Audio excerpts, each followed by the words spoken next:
ఉమ్మడి ఆదిలాబాద్ జిల్లాలో పర్యటిస్తున్నారు సీఎం రేవంత్ రెడ్డి. హాతీఘాట్లోని చెనాకా కొరాటా పంప్ హౌస్ను ప్రారంభించారు. చెనాకా కొరాటా బ్యారేజీతో 37,000 ఎకరాలకు సాగునీరు అందనుంది. ప్రాజెక్టులో భూములు కోల్పోయిన నిర్వాసితులకు 70 కోట్ల పరిహారం అందించనున్నారు.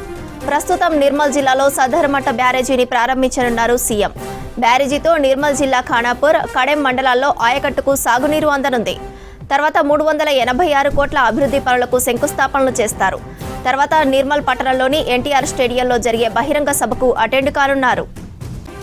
సదర్మట్ట బ్యారేజీతో నిర్మల్ జిల్లా ఖానాపూర్, కడెం మండలాల్లో ఆయకట్టుకు సాగునీరు అందనుంది. అలాగే జగిత్యాల జిల్లాలో మల్లాపూర్, ఇబ్రహీంపట్నం మండలాల్లో 6,000 ఎకరాలకు సాగునీరు అందనుంది. మొత్తం 20,000 ఎకరాలకు సాగునీరు అందించడమే కాకుండా మరో 18,000 ఎకరాల ఆయకట్టుకు వాటర్ బ్యాంకుగా నిలుస్తుంది. చెనాకా కొరాటా బ్యారేజీ తెలంగాణ, మహారాష్ట్రల ఉమ్మడి ప్రాజెక్టు. దీన్ని పెన్గంగాపై నిర్మించారు.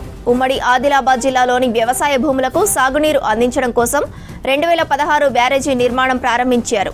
నిర్మాణంలో ఆలస్యం జరిగింది. 2023లో ఫైనల్ టెస్ట్ రన్లు నిర్వహించారు.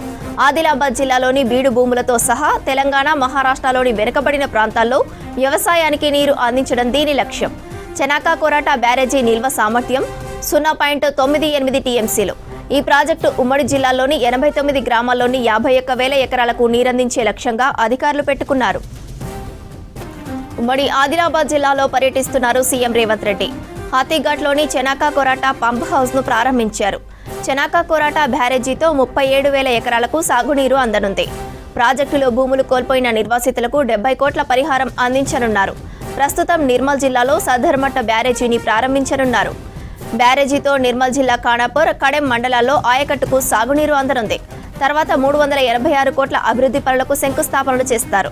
తర్వాత నిర్మల్ పట్టణంలోని ఎన్టీఆర్ స్టేడియంలో జరిగే బహిరంగ సభకు అటెండ్ కానున్నారు.